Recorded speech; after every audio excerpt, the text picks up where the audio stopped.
You set your intentions. You wrote your affirmations. You visualized the life you want. And for a while, things felt aligned, hopeful, even magical. But then, something shifted. Doubt crept in. Resistance showed up. Maybe things even fell apart a little. Here's the truth. Manifesting doesn't always feel like manifesting. And the journey toward what you want isn't always smooth. Because sometimes the very thing that's meant to transform you will test you first. Today, we're diving into the 3 biggest pitfalls that cause people to stumble on their manifesting journey.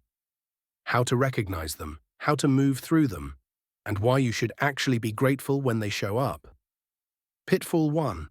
Manifesting from lack instead of alignment. You say you want more money, you want love, you want peace.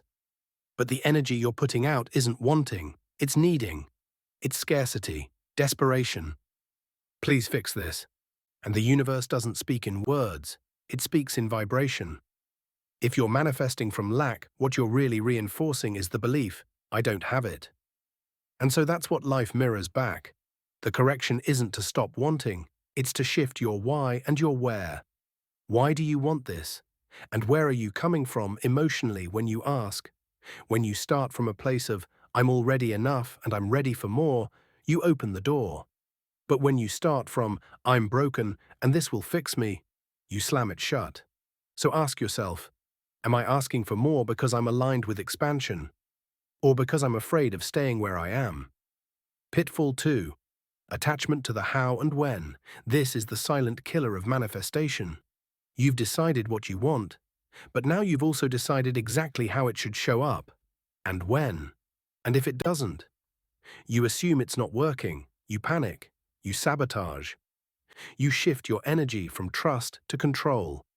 But manifestation doesn't operate on a human calendar. It doesn't follow your to-do list. It responds to alignment, identity, and readiness, not micromanagement. When you grip too tightly to how it has to come, you miss the better path life is trying to take you down. And when you obsess over when it has to arrive, you shrink your field of receiving. Let it come how it comes. Let it arrive when it's ready, and when you are, because the timeline is less important than the transformation. Pitfall 3. Thinking obstacles mean failure. This is the big one. You set your intention, and suddenly it feels like everything goes wrong. Relationships fall apart. Old emotions rise up. Doors you thought were opening slam shut. And the knee-jerk reaction is, I must be doing something wrong. But what if you're not? What if you're doing everything right? And this is part of the clearing. Sometimes the chaos is the cleanse. Sometimes the delay is the reset. Sometimes the breakdown is the signal that your old identity is burning off. So the version of you who can receive what you want can finally emerge. You're not failing. You're shedding. And that brings us to something most people don't talk about on this journey. Why should we be grateful for the pitfalls?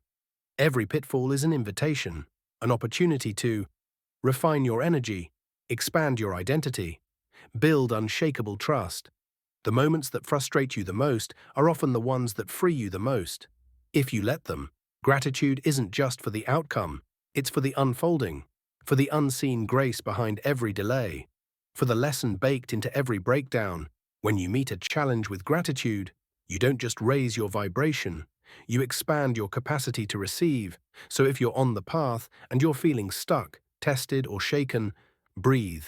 You're not off track, you're being refined. Let go of lack, let go of control, let go of judgment, and say thank you. Not because you love the struggle, but because you trust what it's building in you. This is the work, this is the shift, and this is how we rise.